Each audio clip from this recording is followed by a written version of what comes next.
Nous lirons dans Luc au chapitre 7, verset 36. La Bible nous dit,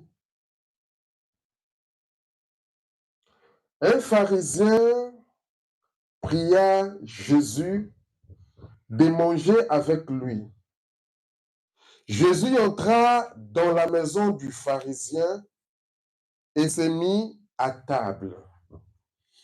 Seigneur Jésus, Dieu bien-aimé, merci Père éternel, alors que nous venons de lire cette portion de l'Écriture, puisses-tu la bénir, puisses-tu, Seigneur Jésus, nous parler encore ce matin. Bénis, Seigneur Jésus, ce que nous suivons aussi en ligne, et que nous qui sommes ici, nous recevons encore, Père éternel, quelque chose venant de toi, Seigneur, afin que nous puissions avoir une marche correcte avec toi, Christ. Merci, mon Dieu. Nous te le demandons ainsi au nom de Jésus-Christ. Amen. Vous pouvez vous asseoir. Que le Seigneur vous bénisse encore. Et mon frère Angelo, sens-toi vraiment à l'aise. Que Dieu nous bénisse. Et comme communiqué, comme je l'avais dit la fois passée, au mois de juillet, les 10 et le 11 juillet, je pense, il y aura une convention des jeunes. Ça sera à Liège. Donc, je pense que les jeunes pourront participer à cette convention. Il est demandé d'apporter juste 10 € pour les 2 jours. Donc, c'est une convention nationale des jeunes du message de la Belgique. Alors, pour ce matin, après avoir lu cette écriture, nous voyons qu'un pharisien pria Jésus de manger avec lui. Jésus entra dans la maison du pharisien et s'est mis à table. Ce matin, nous allons partager un petit sermon que j'ai appelé « La place de Jésus ». On ne sera pas trop long et on pourra continuer la fois prochaine. Je voudrais lire encore d'autres versets, comme ça que nous ayons un peu le contexte. N'oublions pas, nous parlons de la place de Jésus. Alors, ici, il s'agissait d'un pharisien. Un pharisien, comme nous connaissons les pharisiens, ce sont des gens qui n'aimaient pas Jésus. Et un jour, ce pharisien décida d'inviter Jésus chez lui, dans sa maison, lors d'une grande fête. C'est un peu cette histoire qui est dans Luc au chapitre 7, de versets 36 à 39. Un pharisien pria Jésus de manger avec lui. Jésus entra dans la maison du pharisien et se mit à table. Et voici une femme pécheresse qui se trouvait dans la ville, ayant su qu'il était à table dans la maison du pharisien, apporta un vase d'albâtre plein de parfums. Et c'était derrière, aux pieds de Jésus. Elle pleurait et bientôt, elle lui mouilla les pieds de ses larmes. Puis les essuya avec ses cheveux, les baissa et les oignit de parfum. Le pharisien qui l'avait invité, voyant cela, dit en lui-même, si cet homme était prophète, il connaîtrait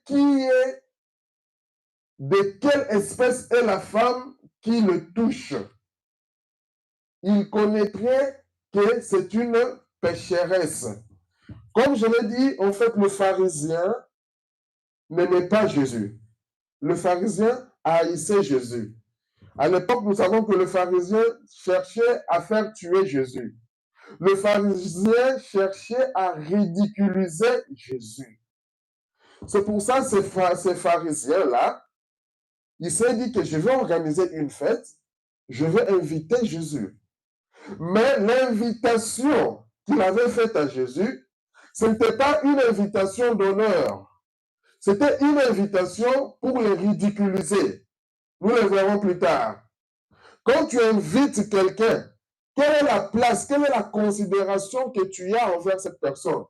Parce que toute invitation qu'on nous fait, ce n'est pas seulement pour nous honorer. Il y a certaines invitations qu'on te fait, peut-être c'est pour te tuer, peut-être c'est pour t'empoisonner, peut-être c'est pour te ridiculiser. Et dans les cas ici, le pharisien qui avait invité Jésus, c'était dans le but de le ridiculiser. Nous allons voir cela plus tard, qu'à l'époque, quand à l'époque il n'y avait pas de routes asphaltées comme nous avons aujourd'hui, le voyage se faisait avec des chevaux, le voyage se faisait à pied et les pieds étaient souvent sales. Quand il y a une invitation d'honneur et que tu arrives à la porte, il y avait tout un service qui se faisait avant que tu n'entres dans la salle. Il y avait les gens qui lavaient les pieds. Après, tu entrais dans une salle, on te mettait le parfum, on te donnait une robe d'honneur et à ce moment, tu pouvais entrer dans la salle. Mais ici, en gros, nous voyons que quand le pharisien a invité Jésus, quelque part, les disciples connaissaient l'intention des pharisiens. Ils disaient même à Jésus, non, ne va pas là-bas.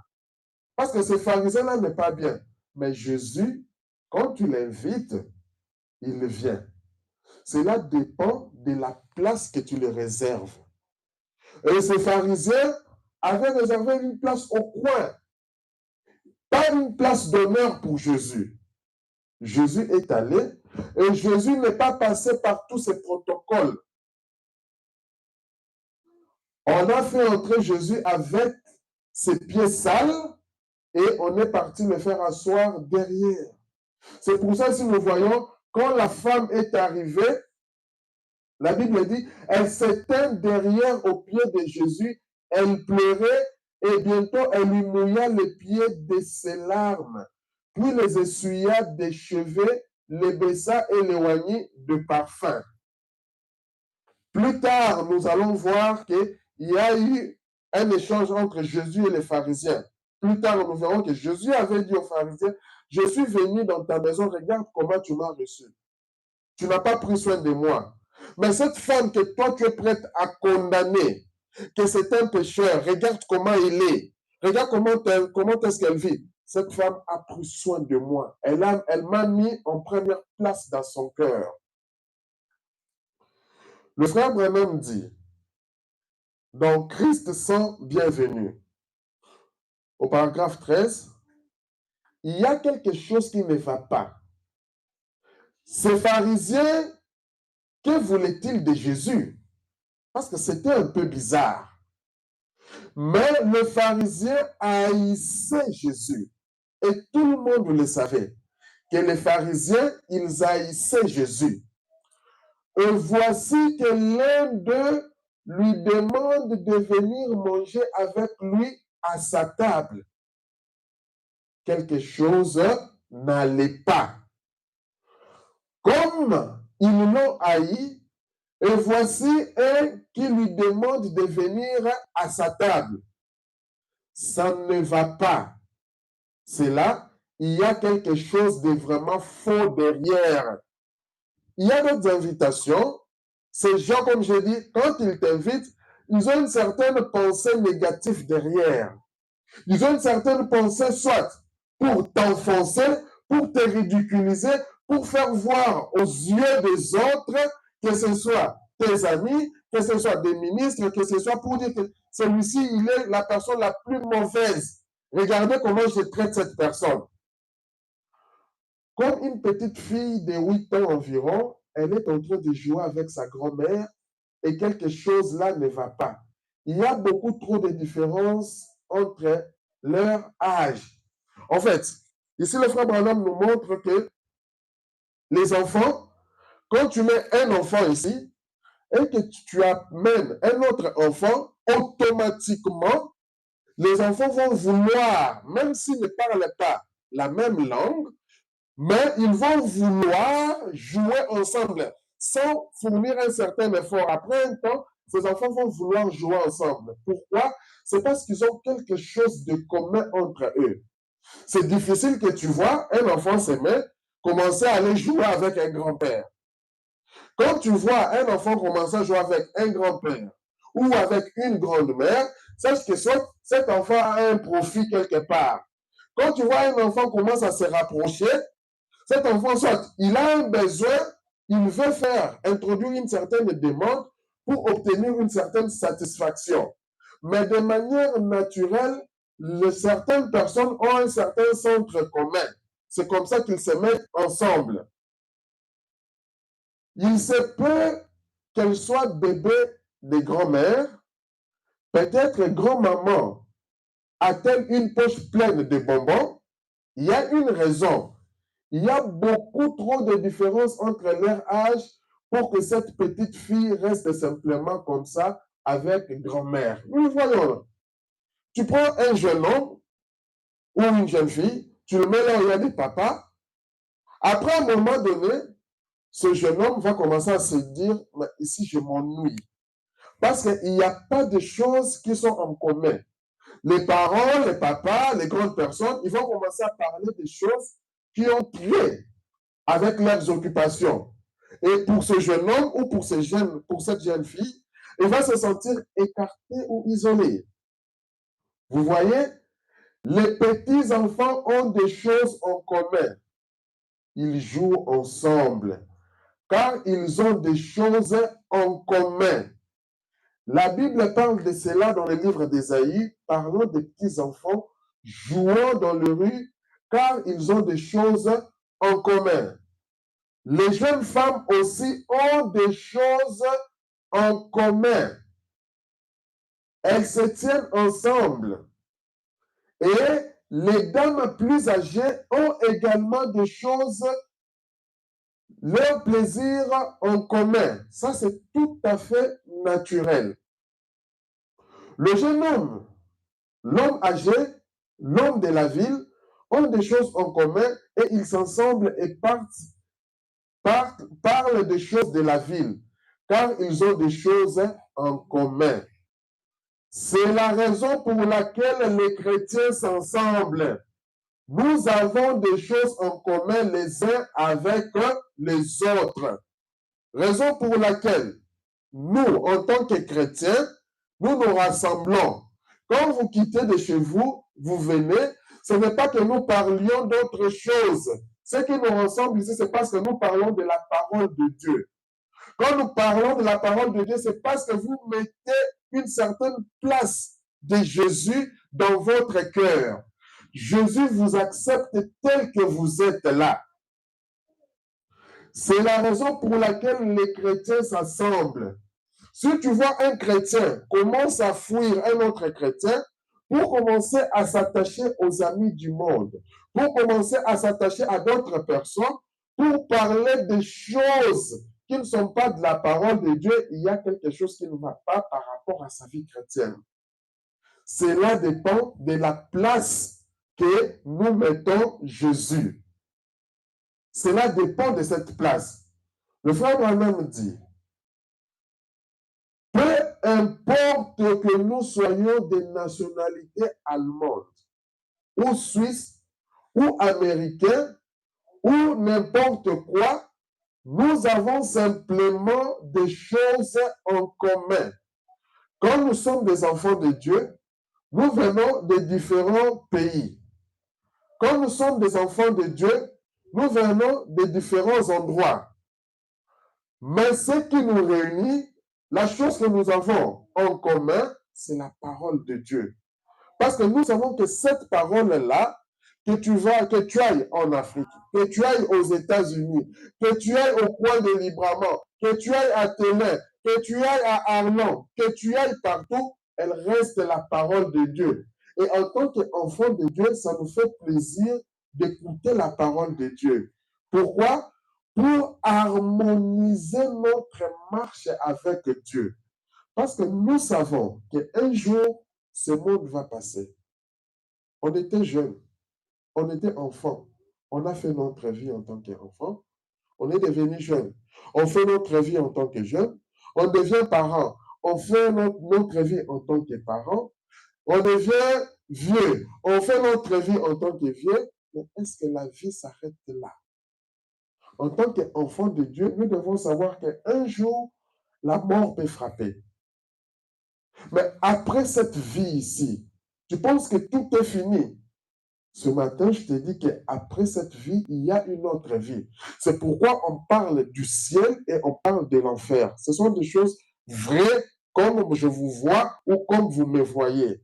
Et pour aller là-bas, il y a certaines conditions à suivre. Et comme nous avons vu, Jésus, quand tu l'invites dans ta vie, automatiquement, il entre et qu'il prend la première place dans ta vie. Sache que tu as un ciel à gagner et tu as un enfer à éviter. Nous sommes en commun intéressés à quelque chose. Vous n'êtes pas venu ici cet après-midi ou ce matin simplement parce que je suis citoyen américain ou je suis dans la Belgique ou je suis à Libramont. Vous êtes venu ici parce que je suis votre frère et que nous parlons de quelque chose en quoi nous avons tous un intérêt. Et en tant qu'enfant de Dieu, notre intérêt ici, c'est le ciel.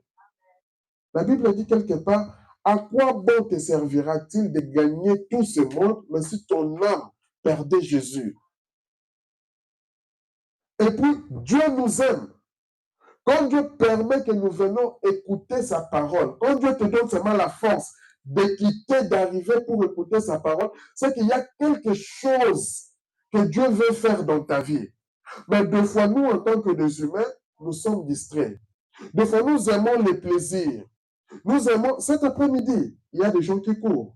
Cet après-midi, il y a des gens qui prennent de l'alcool. Cet après-midi, il y a des gens qui font n'importe quoi. Mais toi, tu t'es décidé de quitter, venir écouter la parole de Dieu. Pourquoi? Parce que la parole de Dieu, c'est la vie. La parole de Dieu, c'est la vie. La parole de Dieu, c'est la force. Le frère Madame dit, un vieux proverbe américain que ma mère employait, il est dit, les oiseaux de même plumage s'assemblent. Vous savez, les colombes et les vautours n'ont aucune communion. C'est deux styles d'oiseaux différents. Les vautours mangent la saleté, les charognards, les corbeaux. Ils mangent des histoires sales. Mais la colombe ne mange pas dans la saleté. Pourquoi? Parce que dans la colombe, il y a quelque chose qu'on appelle la bile. Et la colombe n'a pas de bile. Quand tu manges la saleté, si elle ose manger cette saleté, ça va la tuer. Raison pour laquelle les chrétiens sont identifiés à des colombes. Et il y a des vautours qui sont considérés comme des oiseaux hypocrites. Parce qu'un vautour ou des charognards, tu peux les retrouver en train de manger des histoires pourries et tu peux les retrouver en train de manger des bonnes graines, de la bonne nourriture. Mais un véritable enfant de Dieu n'est pas hypocrite. Un véritable enfant de Dieu, il est droit et juste. Un enfant de Dieu parle de la vérité. Un enfant de Dieu reflète Christ. Parce qu'un jour, Christ était descendu. Il s'est fait homme, il a souffert et il est mort à la croix. Pourquoi? C'était pour que toi et moi, nous puissions être sauvés. C'était pour que toi et moi, nous puissions donner notre vie à ce Dieu-là. Combien de gens avec qui, combien des amis avec qui on a été, mais aujourd'hui, ils ne sont plus, ils sont morts. Et on pense que c'est fini. Non. Après la mort, il y a une vie. Mais cette vie-là, là où tu passeras ton éternité, tu décides ça maintenant. Tu décides ça maintenant. Est-ce que je vais continuer à mettre Jésus en 5e position ou je vais mettre Jésus à la première place dans ma vie? Le fait de venir, le fait d'être chrétien, ce n'est pas parler seulement oui, j'aime Jésus. Non, c'est cette vie chrétienne-là. Abandonner, s'abandonner à Christ. Faire ce que veut la volonté de Dieu. Mais comment connaître cette volonté de Dieu si tu n'écoutes pas la parole de Dieu? Quand tu viens, on te dit, écoute, la parole de Dieu dit, ne faites pas ceci, ne convoite pas les femmes. La parole de Dieu a une certaine manière de conduire, d'une certaine manière de nous montrer comment nous devons marcher. C'est ça la parole de Dieu. Raison pour laquelle quand nous venons ici, nous venons pour nous identifier à cette parole. Quand je mets Christ à la première place, je vais m'identifier à la parole qui est Christ. Ce que Christ dit, c'est ce que moi je vais faire. J'enlève d'abord mon ego, j'enlève ma réflexion. Parce que les pharisiens, c'était des gens qui avaient des réflexions. Quand Jésus venait, il dit à une femme, tes péchés te sont pardonnés. C'est quoi le péché? Le péché, c'est l'incrédulité à la parole de Dieu. Et le péché a ses attributs. C'est pourquoi tu vois un homme en train de convoiter une femme d'autrui et pourtant il a sa femme. C'est pour ça que tu vois un homme en train de faire des bêtises, une femme en train de tromper son mari, un homme en train de tromper sa femme. Tout ça, c'est pourquoi? Parce qu'il n'a pas d'abord Christ en lui. Quand toi, tu as Christ en toi, tu as la vie éternelle. Et nous savons, un jour, nous allons voir ça après l'enlèvement, que nous serons rajeunis. Et tout ça, c'est le bonheur. Un jour, nous parlerons aussi des sans prix, sans argent. Tout ce que Christ nous donne, c'est gratuit. Mais le monde, le diable sait cela. Le diable cherche toujours à attirer les gens vers lui. Or, nous, Christ ne nous demande rien. C'est à toi seulement d'accepter Christ là dans ta vie, d'être fervent. Il ne s'assemble pas. Il ne mange pas non plus la même chose. Un vautour mange des choses mortes.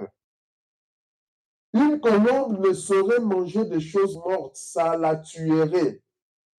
Et un chrétien, quand tu commences à manger des choses mortes, c'est-à-dire tu commences à agir comme un païen, tu commences à écouter seulement la musique du monde, tu commences à parler des insanités dans ta bouche, sache que tu es en train de mourir. Tu es en train de mourir et la mort, nous savons que c'est la séparation d'avec Dieu. C'est ça la mort. Une colombe n'a pas de bile. Elle ne pourrait digérer ces choses-là. Un très beau type de chrétien. Lorsque vous êtes converti, la conversion, c'est quoi? C'est-à-dire que je marchais comme ça, je pensais que cette direction, elle est bonne. Maintenant, on me montre que cette direction que je pensais, elle est bonne. Ce n'est pas une bonne direction. Je change de direction, je me convertis. C'est un peu ça. J'abandonne tout ce que je pensais qui était bon là. La parole de Dieu me montre que non, en tant qu'un enfant de Dieu, je dois marcher comme ça. Aujourd'hui, comme je le dis toujours, la parole de Dieu nous dit, enfants, obéissez à vos parents, selon le Seigneur. Mais aujourd'hui, dans nos écoles, nous envoyons nos enfants. On dit, ben, écoute, tu peux parler à ton père comme tu veux. S'il ose te toucher ou te frapper, tu appelles la police. Ça, c'est ça, l'éducation que l'école donne à nos enfants. Or, nous, dans la parole de Dieu, on nous dit que, enfants, obéissez à vos parents selon le Seigneur. Un enfant qui est instruit selon la parole de Dieu, un enfant obéissant selon le Seigneur, ne va pas commencer à appeler la police comme ça pour son père. Non. Un enfant qui est obéissant à la parole de Dieu, et qu'un papa, une maman te dit quelque chose conforme par rapport à la parole de Dieu, tu es obligé d'obéir cela parce que c'est pour ton bien. Un très beau type de chrétien. Lorsque vous êtes converti, voyez-vous, Dieu accomplit une opération. Il enlève l'amertume. En Dieu, Dieu enlève l'amertume. Et vous n'avez plus besoin des régimes de vautours. Et tout ce qui est amer, ces sucres amers sont ôtés. Quand tu es réellement converti, tu peux commencer à prendre le téléphone. Tu regardes, parce que nous allons voir que toute cette technologie, la plupart des choses, c'est ce que le diable utilise. Tu prends ton téléphone comme ça, sans le vouloir, il y a des images malsaines qui apparaissent, des vidéos pornographiques. Tout ça, ça suit ta pensée. Ça suit ton corps. Or, en tant qu'un enfant de Dieu, tu ne dois pas faire ces choses. C'est pour ça, quand tu te convertis réellement, Dieu accomplit une opération. C'est comme quelqu'un qui avait une tumeur, quelqu'un qui avait quelque chose. Quand on opère, on enlève cette tumeur-là. On enlève cette chose sale qui les dérangeait là. C'est comme ça, quand tu te convertis réellement à Dieu, Dieu fait une opération dans ta vie.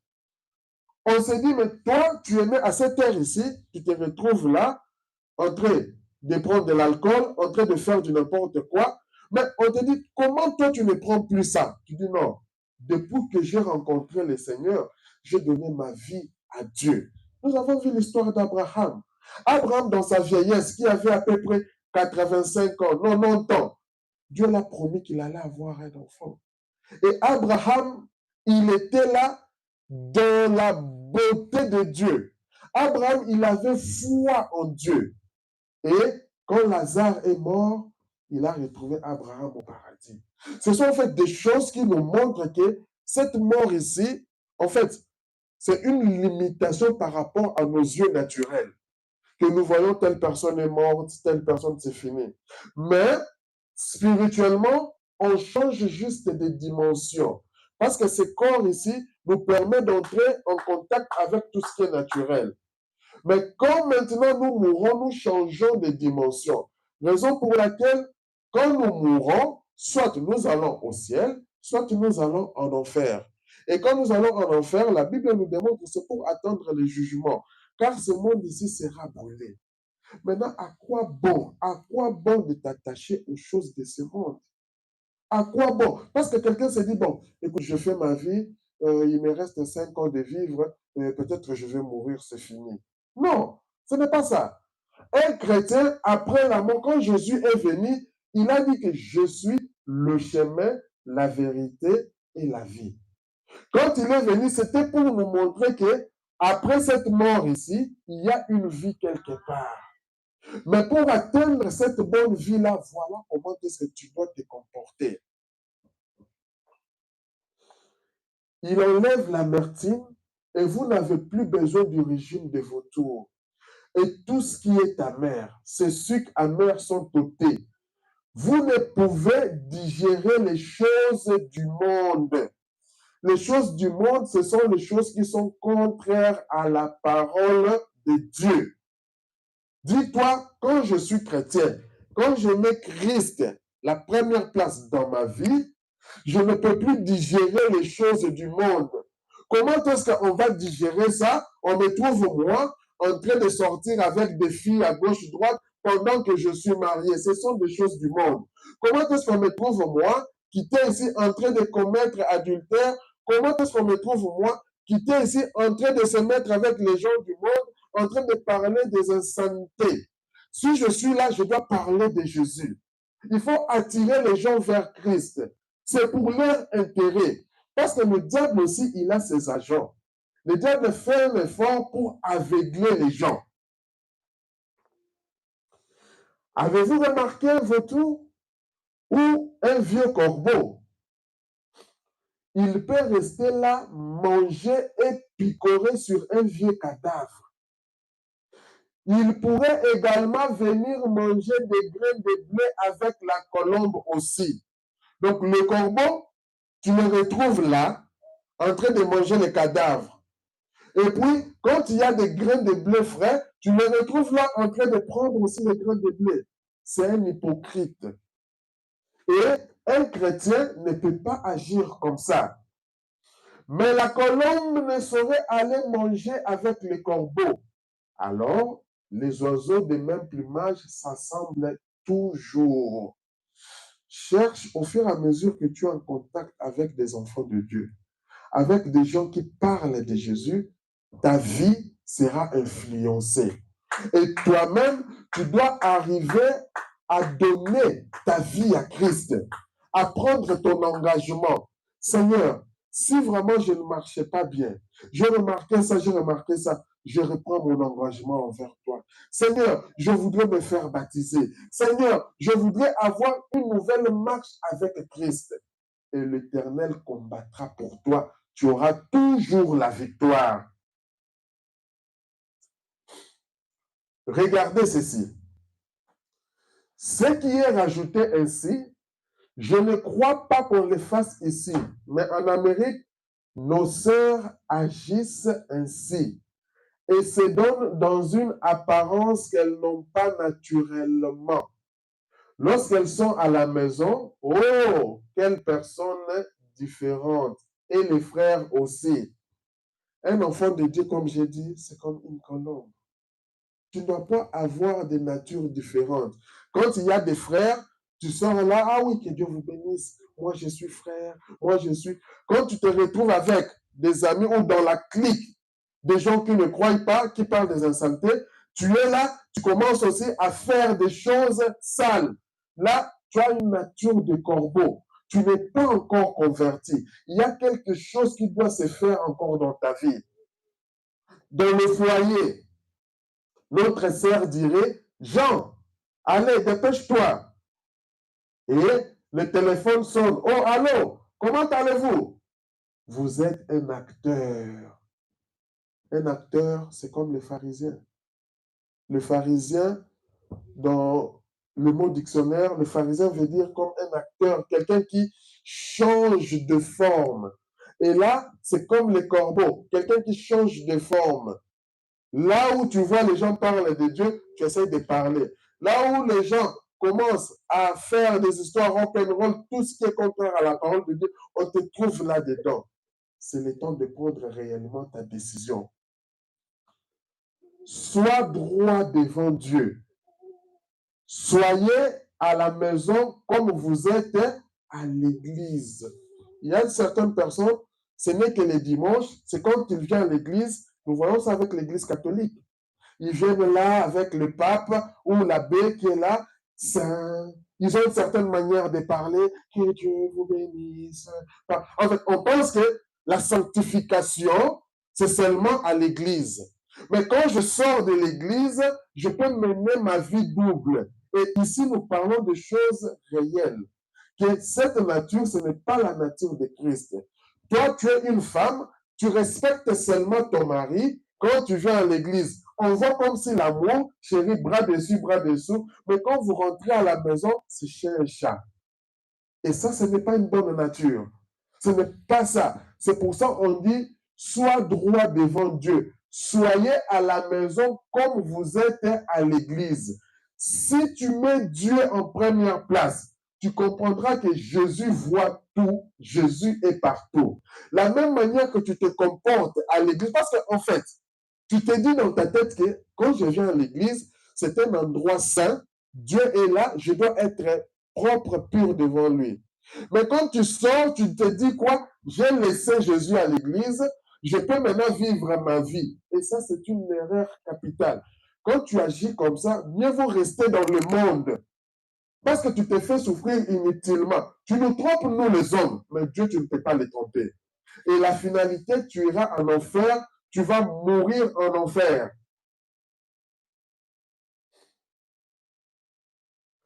Que Dieu nous accorde aujourd'hui, alors que nous puissions ou bien être des chrétiens ou dire que nous ne le sommes pas.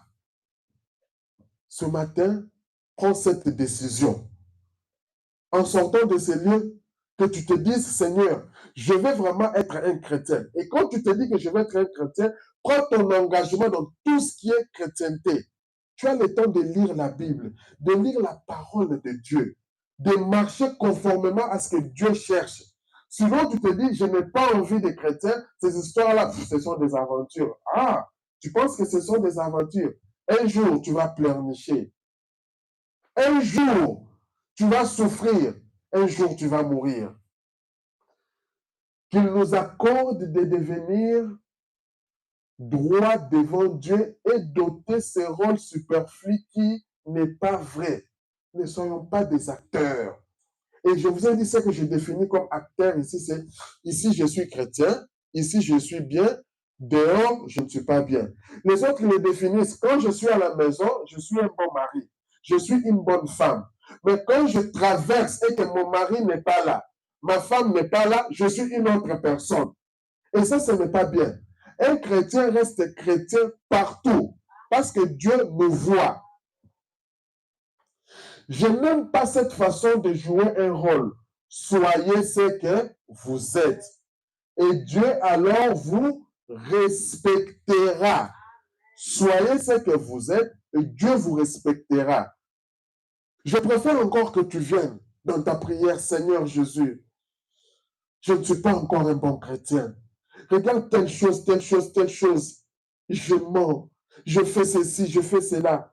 Mais un bon chrétien ne doit pas faire cela. Aide-moi, Seigneur. J'aimerais être ce vrai chrétien. Et Dieu va vous respecter, Dieu va vous honorer, Dieu va changer votre vie au lieu de mener une vie hypocrite. Quelle est la place que tu mets Jésus dans ton cœur?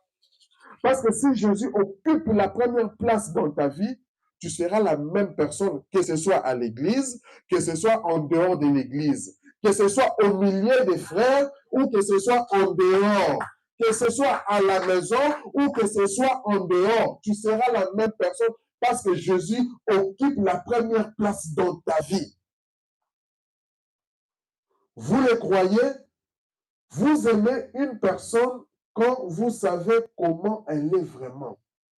N'agissez pas d'une manière un jour pour agir d'une autre manière un autre jour, un hypocrite. Ça ne va pas.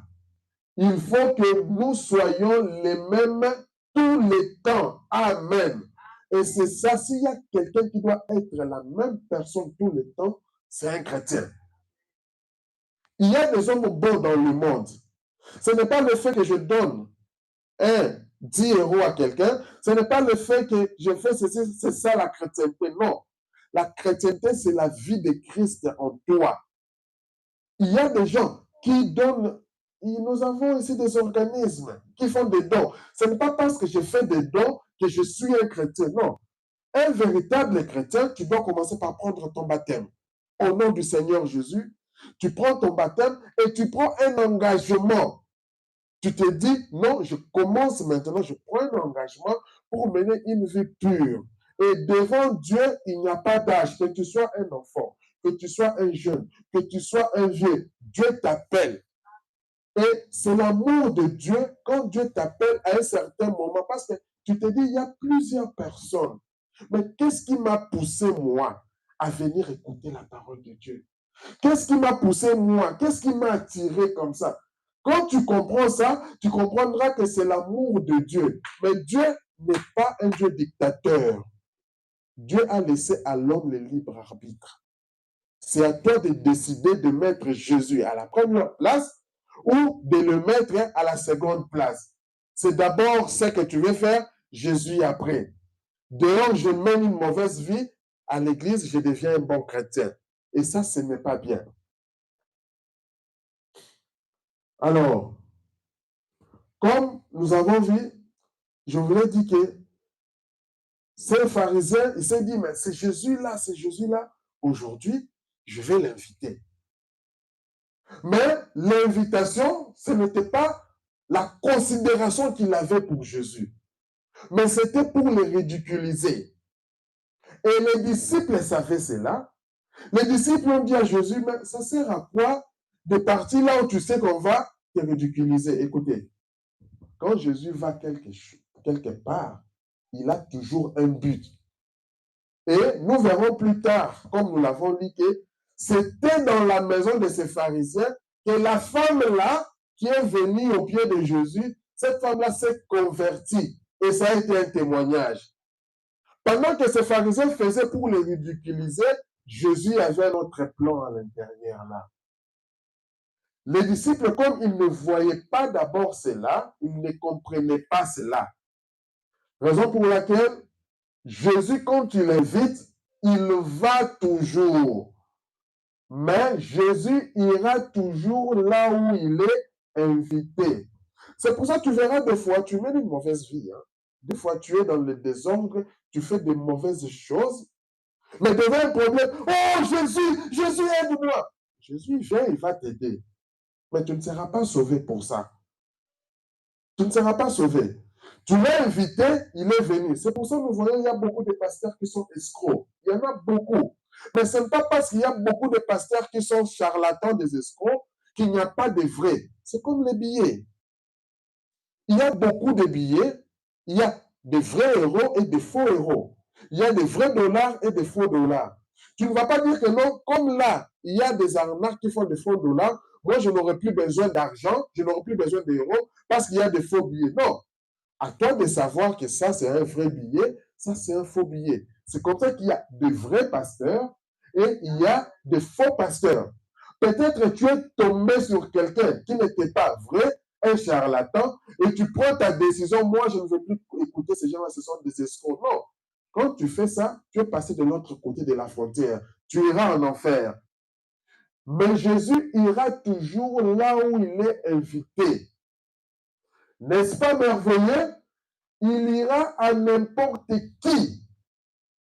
Parce que si cela ne dépendait que des disciples de Jésus, Jésus ne devrait pas aller chez les pharisiens là. Mais quand toi tu l'invites, quand toi tu l'invoques, il viendra. Si on l'invite, ce matin, toi tu ne veux pas l'inviter dans ta vie. Ce matin, toi tu ne veux pas changer ton langage. Ce matin, toi tu ne veux pas vivre vraiment la parole de Dieu. Tu penses que tu vas perdre quelque chose si tu vis la parole de Dieu. Au contraire, tu seras un gagnant et dans cette vie et dans la vie future. Je vois ces messages s'inclinant en disant, Maître, voulez-vous recevoir le message que je vous apporte de la part de mon Seigneur et son invitation? Le monsieur est venu parce que le pharisien avait envoyé quelqu'un. Cette personne est arrivée jusque pour voir Jésus. Il a vu un des disciples qui était Philippe. Il a dit non, j'ai une invitation pour remettre à Jésus. On a voulu dire non, n'avance pas, tout ça. Il a tellement insisté, il a donné cette invitation et il est parti. Alors, cette personne a eu l'occasion de rencontrer Jésus, mais il ne s'est pas soucié de sa propre vie. Lui, c'était ce qu'il avait en première place, c'était les ordres de son maître. Il a remis l'invitation à Jésus qui était le sauveur du monde et il est parti sans bénéficier de la présence de Jésus. Il y a des gens qui viennent, ils viennent aller à l'église. Il y a Jésus qui est là, mais ils ne bénéficient pas de la présence de Dieu. C'est ce que nous devons comprendre. Tu as la Bible, c'est la parole de Dieu, mais tu ne bénéficies pas de la parole de Dieu là. Pourquoi? Parce que tu n'as pas mis cette parole de Dieu comme la première place dans ta vie. Et c'est comme ça que les gens iront en enfer avec des Bibles à la main.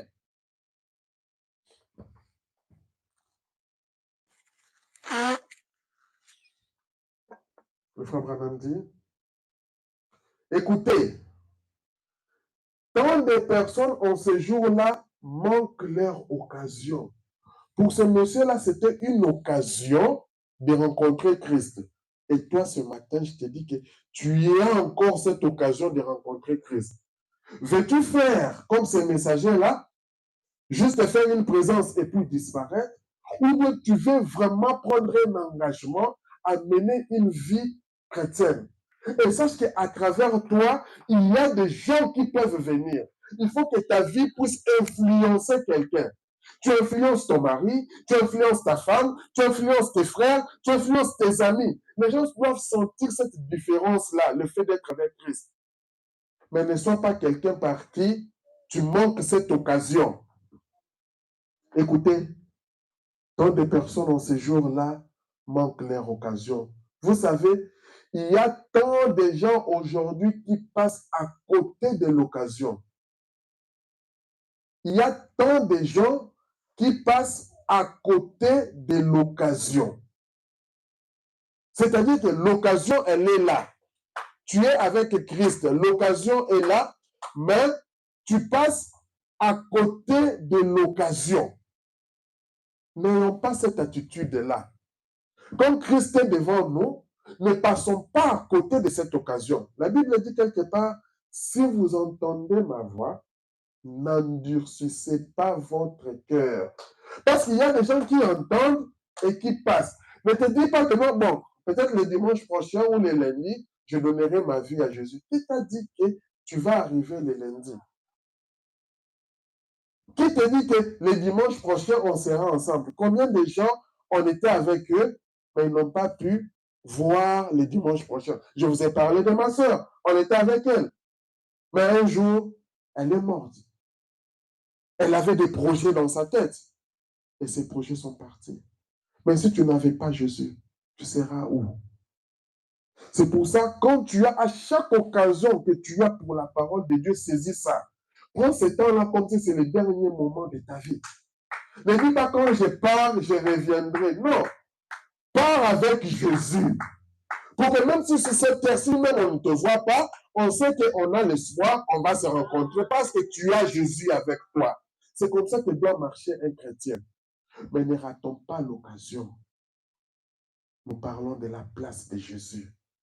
Quelle est la place que tu mets, que tu accordes à Jésus dans ta vie? Lorsque vous venez en sa présence, comme ce matin,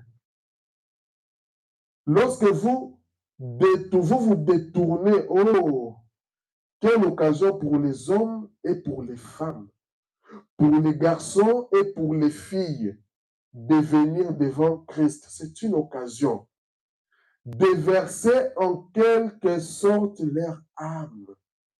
Tu abandonnes ton âme à Dieu. Tu dis, Seigneur, moi, je vais saisir cette occasion.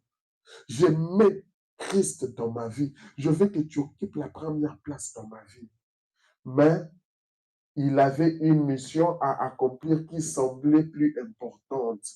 Ce monsieur-là, quand le pharisien lui a envoyé, allait inviter Jésus. Pour lui, la mission importante, c'était d'inviter Jésus. Mais il n'a pas regardé à sa vie. Il n'a pas regardé à sa vie. Des fois, les gens viennent, je vais seulement m'inviter, je vais aller faire plaisir. Non. Quand on vient parler de Jésus, moi, je n'ai pas besoin que tu me fasses plaisir. Non. Papa n'a pas besoin que tu le fasses plaisir. Quand un parent te parle de la parole de Dieu, quand ta mère, quand ta grand-mère, quand ton grand-père, quand un ami te parle de la parole de Dieu, il n'a pas besoin que tu le fasses plaisir. Il a le souci que tu donnes ton âme à Christ. Il a le souci que tu puisses, le Dieu-là que lui sert, il veut que tu le serves aussi. C'est ça ses soucis. Parce que si tu viens pour le faire plaisir, un jour il ne sera pas là. Un jour il va voyager. Un jour il sera très loin. Mais tu vas mener quelle vie? Or, si tu as compris cela, tu vas mettre Christ à la première place dans ta vie. Et tu seras avec Christ et il prendra soin de toi. C'est ce que nous devons comprendre.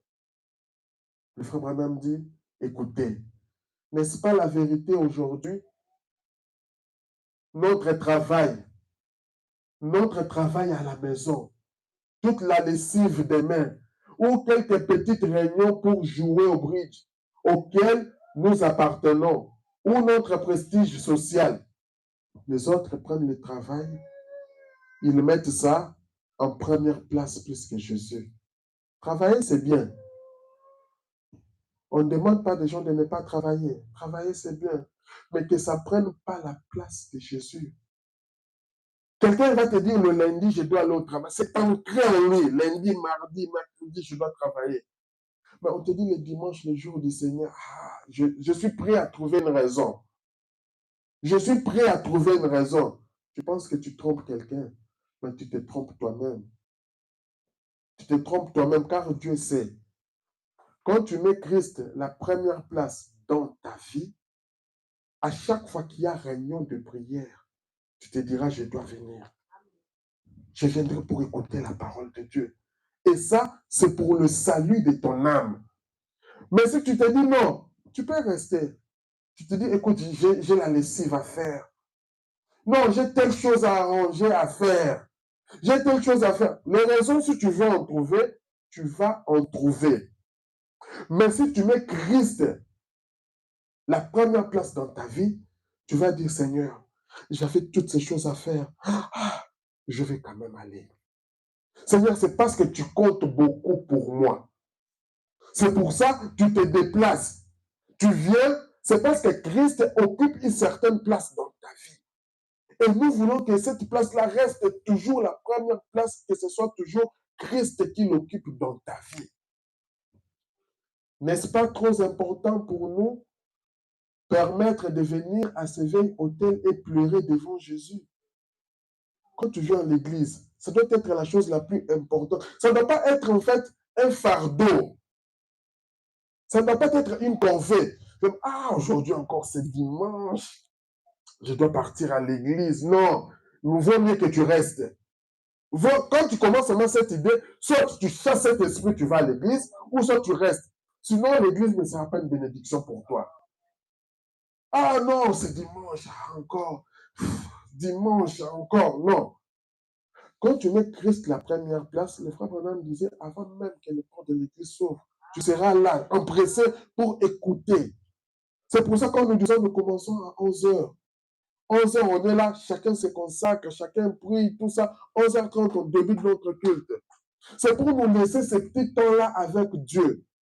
Des fois, nous sommes emportés par des travaux à la maison, tout ça. Mais ce petit temps de consécration, on ne demande pas ça chaque jour. On te dit, viens les dimanches, tu viens à 11h, tu es là, tu pries pour tes péchés. Tu demandes à Dieu, parce que ce n'est pas moi qui guéris, ce n'est pas moi qui ôte les péchés, mais c'est Jésus qui les fait. Moi, je suis là seulement que pour vous montrer ce qu'il faut pour être en ordre avec Dieu. Oh, nos choses de la terre ici, un jour ça va passer. Non, moi je fais les champs, je fais les champs. Un jour tu vas faire un faux pas, tu te coupes la main. Ces champs-là, tu ne les feras plus. Parce que si Dieu veut t'avoir aussi, il va te montrer. Mais mets Dieu en première position. Les autres, ils commencent, tous les autres programmes, ils concentrent ça les dimanches. Quand c'est son jour de travail, n'ose pas toucher son jour de travail. Ça, c'est important. Pour toi, le travail a plus d'importance que Dieu. Tu dis tout le reste ici, je le fais, bon, je n'irai pas à l'église parce que, écoute, j'ai ça à faire, j'ai ça à faire, j'ai ça. Tu verras même, tu ne vas même pas finir tout ça. Non, je vais faire le dimanche prochain, je vais faire le... Et ça, c'est la technique du diable. Parce que le diable sait, au fur et à mesure que tu viens écouter la parole de Dieu, ça te rapproche du royaume de Dieu.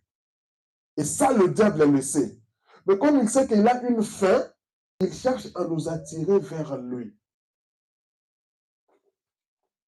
Oh, nos choses de la terre, les liens de cette vie semblent être tellement plus importants que rencontrer Jésus. Tout ce que nous faisons, on commence à sembler que c'est tellement important que de rencontrer Jésus. Quelle est la place de Jésus dans ta vie? Il serait mieux que tu regardes ton frère, tu lui dis, quelle est la place de Jésus dans ta vie? Il serait mieux que tu regardes le miroir, tu vois ton reflet. Tu dis, ah, Poli, quelle est la place de Jésus dans ta vie? Et tu essaies de répondre à cette question-là. C'est ainsi que se sentaient ces messagers. Ces messagers-là qui est venu, lui, ce n'était pas Jésus.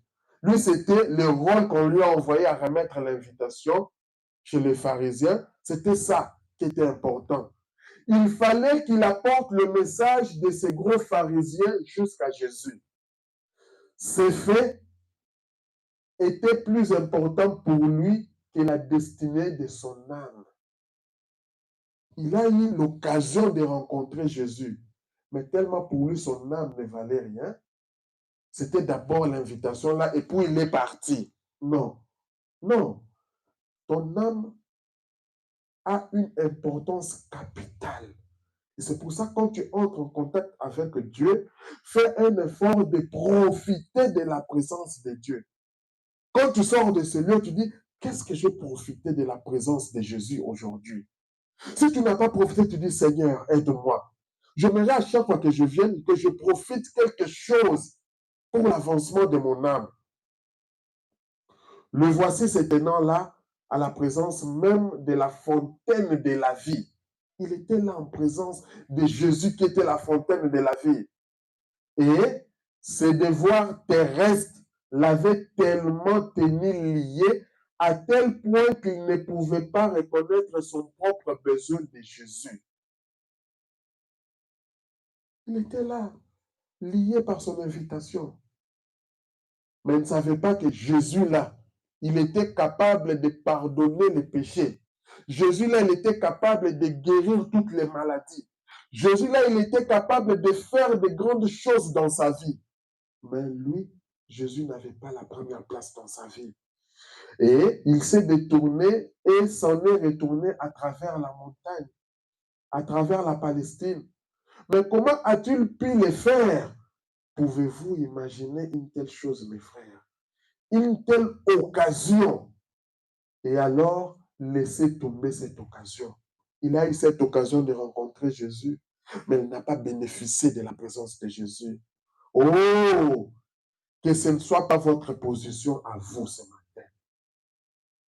Tu es dans la présence de Dieu, ne sois pas comme cet homme-là. Tu dois profiter de cette présence. Tu dois parler à Jésus. Tu dois dire, Seigneur, je vais être une vraie chrétienne. Seigneur, je vais marcher avec Jésus. Seigneur, je vais prendre mon engagement. Je vais prendre mon baptême. Seigneur, je ne vais pas être encore cette vieille personne. Seigneur, je mentais trop, je ne vais plus être ce menteur. Seigneur, je volais trop, je ne vais plus être ce voleur. À vous. Ah, s'il pouvait se lever aujourd'hui, y voir la même occasion pour vous, quelle différence ce serait aujourd'hui? Faites-les aujourd'hui. Maintenant, vous avez l'occasion de le faire ce matin. Vous avez l'occasion de le faire.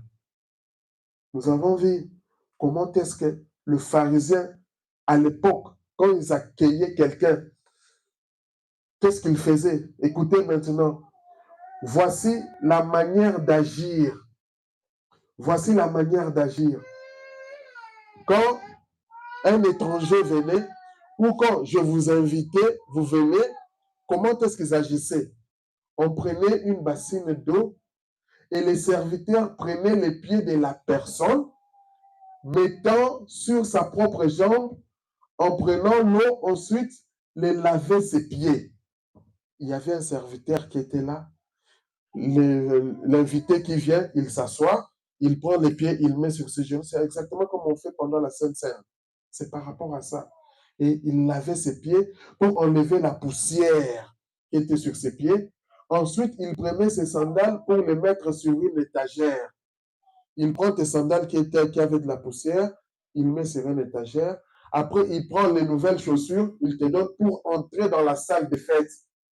Après, il allait chercher de la part de son hôte une bonne paire de pantoufles de satin pour les mettre sur les pieds de l'invité, pour qu'il soit confortable.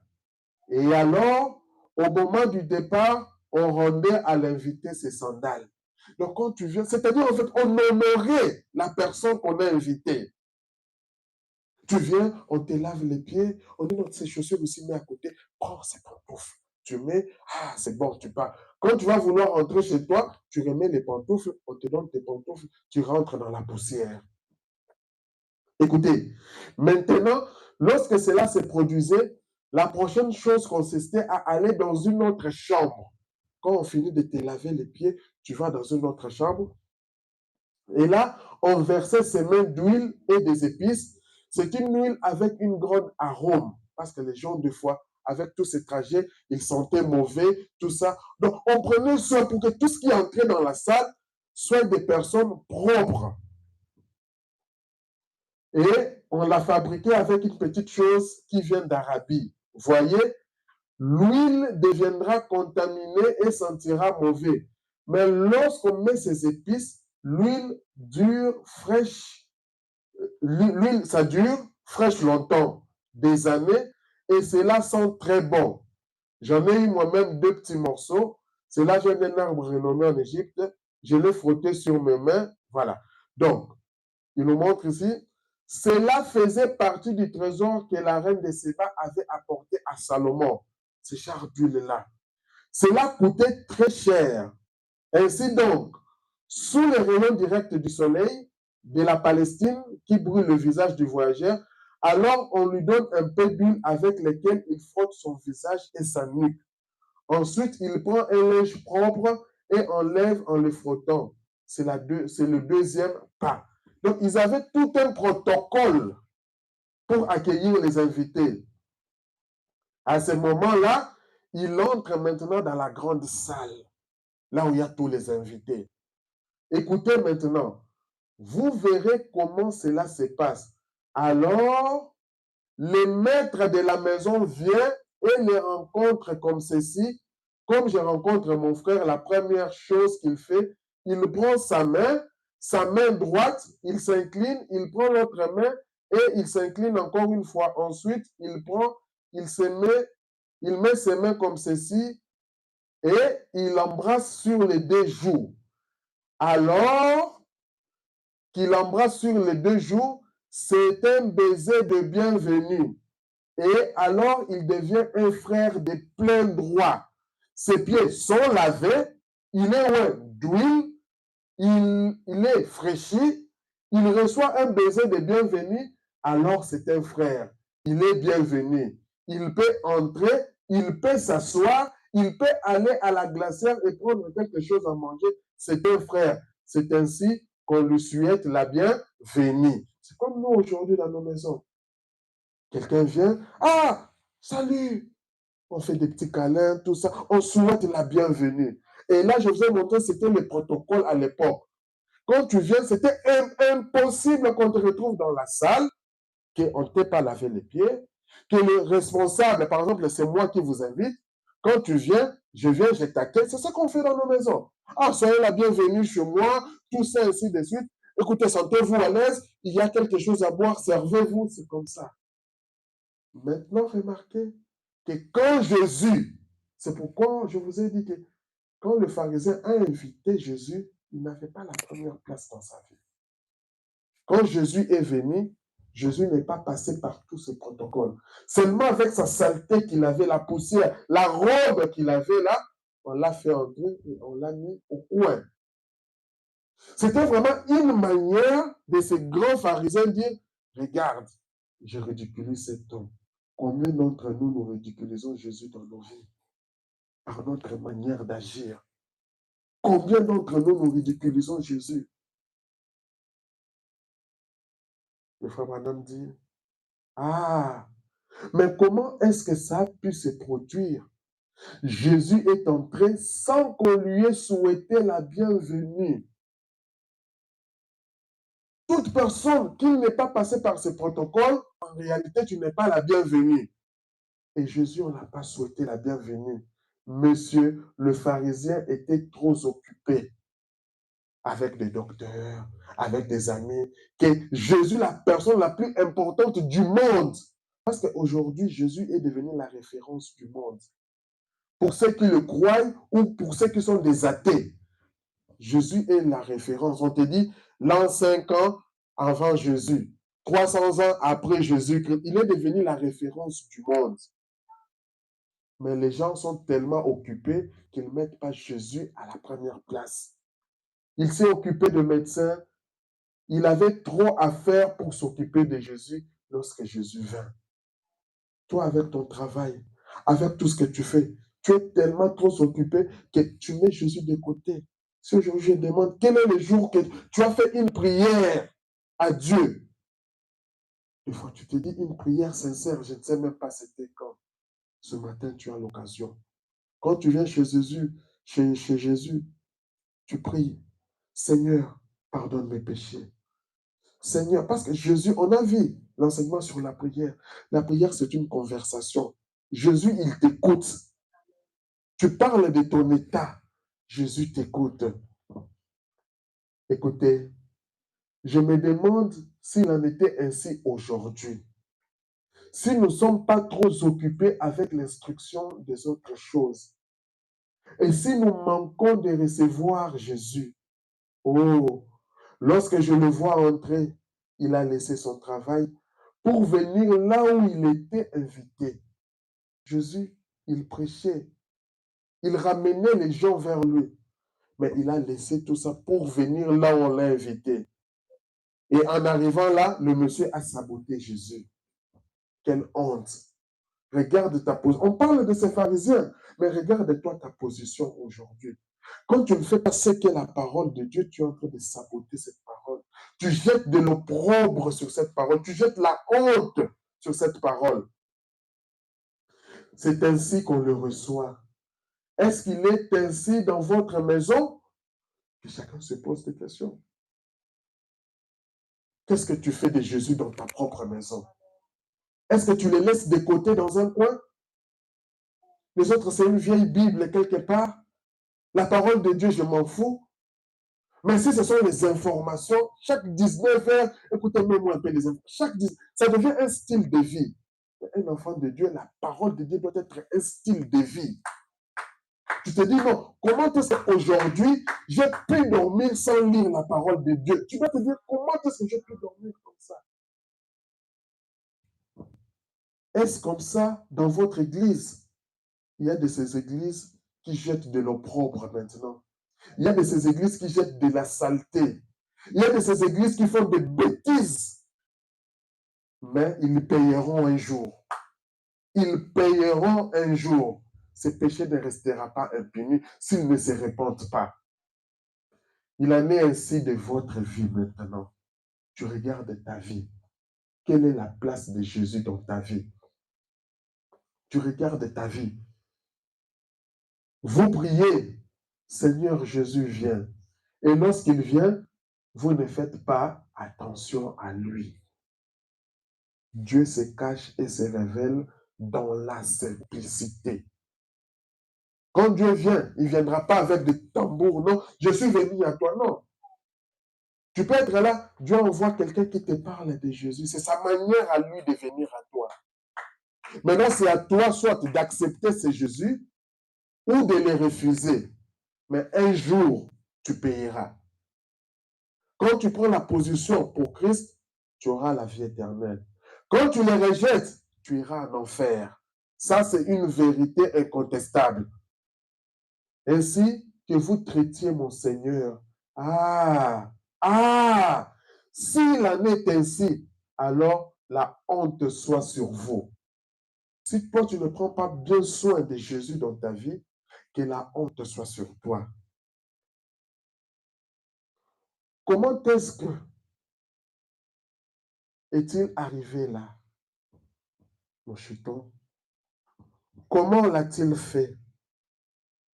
Oh, j'aurais bien voulu être ce serviteur-là.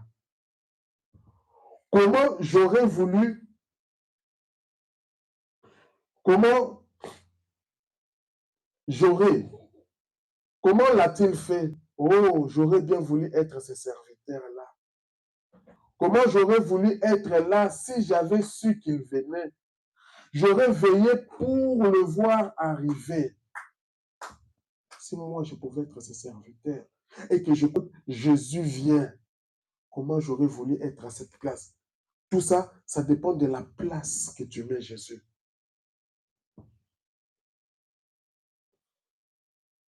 Peu m'aurait importé le docteur John ou les autres pharisiens. Moi, j'aurais veillé pour voir arriver mon Seigneur. Ne regarde pas les autres. Qu'il soit un docteur, qu'il soit qui que ce soit, ne regarde pas. Toi, regarde toi avec Dieu. Regarde la relation que toi tu as avec Jésus. Alléluia. J'aurais cherché à le voir arriver. J'aurais veillé pour le voir arriver, afin que je puisse les recevoir et les souhaiter la bienvenue. J'aurais voulu être à cette place-là. Mais ce matin, tu as cette position. La parole est prêchée ce matin. Ce matin, tu as cette position. Comment tu veux recevoir Jésus dans ta vie? Est-ce que tu veux continuer à faire semblant ou tu veux être chrétien aujourd'hui, chrétien demain? Tu as cette occasion-là ce matin. Mais aujourd'hui, nous cherchons toute autre chose que le Seigneur. C'est la raison pour laquelle nous les manquons. Parce que tu ne les mets pas à la première place. Tu cherches autre chose. Tu penses que tu cherches Dieu, mais tu cherches autre chose. Voilà, il était là, les pieds non lavés, et là dans la foule, dans cet état-là, n'est-ce pas pathétique? Mais c'est comme cela que c'est.